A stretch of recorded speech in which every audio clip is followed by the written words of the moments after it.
Welcome back to the Junior Moneymakers Podcast, the show where I help you teach your kids to become young entrepreneurs. On today's episode, I'm going to answer a pretty high priority listener question, which will probably apply to just about any business your kids will ever try. If you have a question you want answered on the show, parents, you can email me at mark@juniormoneymakers.com or ask it at juniormoneymakers.com/ask. Also, before we start, don't forget you can sign up for my email list where I send you tips and money-making ideas just like this at juniormoneymakers.com. Just enter your name and email right on the front page and you'll get your first email right away. Okay, let's jump right in and play the listener question. Hello, Mark. My name is Holly from San Antonio, Texas. My question is regarding my 10-year-old son. He's recently tried to start up a neighborhood business, primarily washing cars, raking leaves, being a pooper scooper, those kinds of things. So he goes from house to house and he asks the neighbors, if they would like for him to provide any of those services for him. Generally a very friendly neighborhood, a lot of older people, but about a week ago he knocked on a door and the wife answered and she said no, but then later the man came out and kind of followed him down the street and got after him and said that he could not be soliciting at people's houses and knocking on doors and asking, and that if he saw him out there again, that he would call the police. And he pointed to the sign, in the neighborhood that we have for the Good Neighbor program. And he said, "Do you see that? People are going to be watching, and I'll call the police if I see you again." So my husband contacted the police just to find out what the deal is. And the officer came by the house and he said, well, technically he's right. He does need to have a permit in order to be doing a business. Since then, he's talked to another police friend of his who says, that's the letter of the law, but in reality, he's never asked anyone for a permit or checked, and they probably certainly wouldn't do that with a young kid. But I guess I'm just wondering, legally, how that works, and also, can a 10-year-old even apply for a permit to begin with?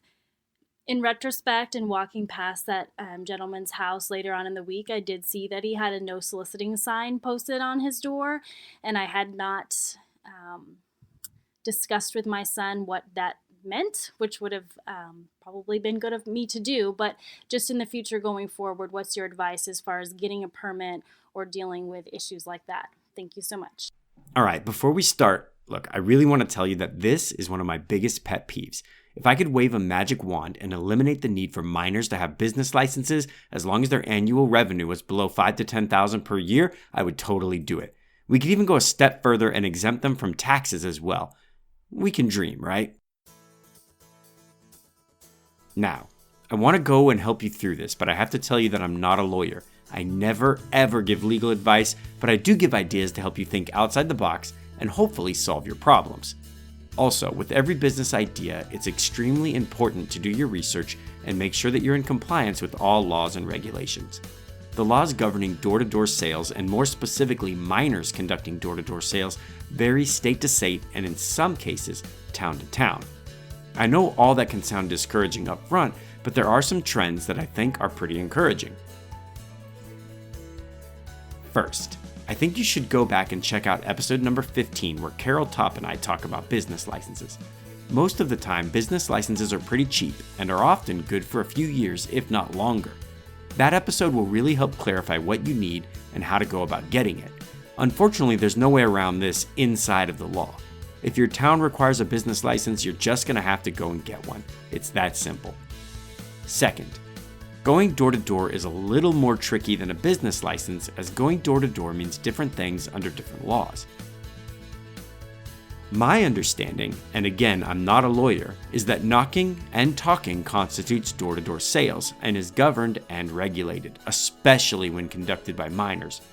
According to the Department of Labor in Pennsylvania, kids can conduct door-to-door sales if they have parental consent, adult supervision, and they're done by 6 p.m. In Idaho, it seems like it's only prohibited for kids under the age of 14, period. Nevada prohibits door-to-door sales of minors under 16 where counties have a population of 100,000 or more. You see, this can be really confusing and even a little scary.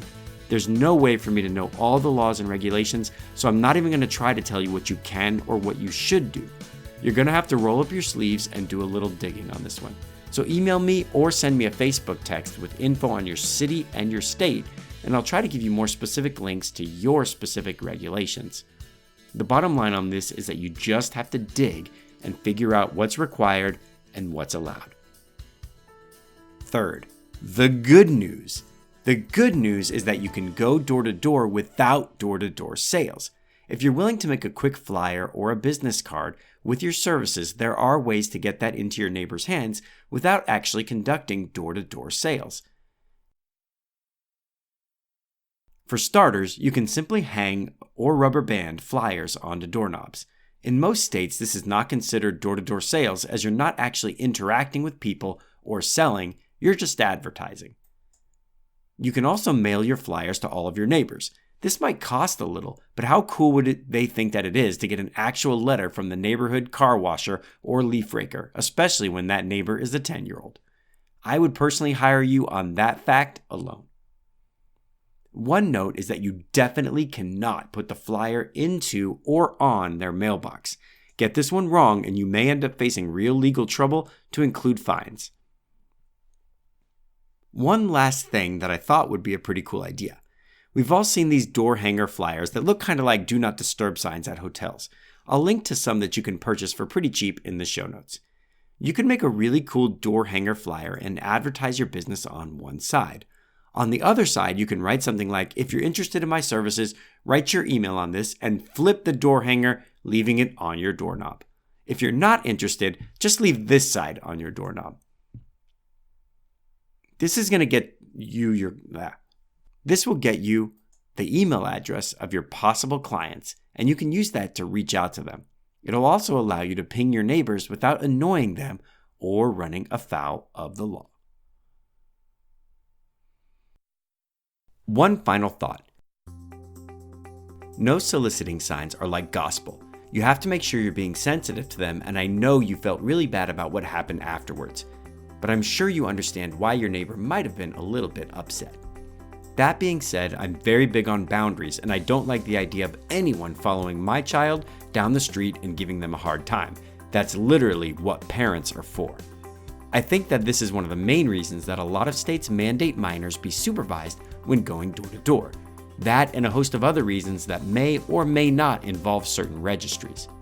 None of these things are meant to scare you, but they should definitely help you make sure that you know what your boundaries are, and if you ever feel unsafe for any reason, pull the plug. I'm not a fan of burdensome regulation, but I do see some value in putting extra layers of protection around our kids. Holly, in your case, I would make one additional recommendation. You already have customers in your town and on your street. Please leverage them to get referrals in your neighborhood, which cuts down on having to make cold calls. If your son is doing a good job, and I'm sure he is, don't let this be too big a setback. Make sure you're in compliance with local requirements and get him back out there making money as soon as possible. I'm really proud of you, Holly, and everything that your family is doing. I'm really sorry that you and your family had to go through this. I really, really hate it when people push back against kid-age businesses. But in all honesty, this is a great lesson in protectionism and all the ugliness of using the state to bully business. I really appreciate your email, and I hope this helped you and your family. Complying with laws and regulations can be tricky, but it doesn't necessarily have to be hard. One thing I would say is always try to find the opportunity in the situation.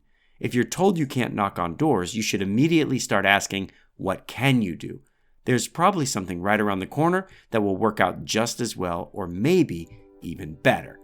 Don't be discouraged by this. You're doing an awesome job as a parent, teaching your kids really, really awesome lessons.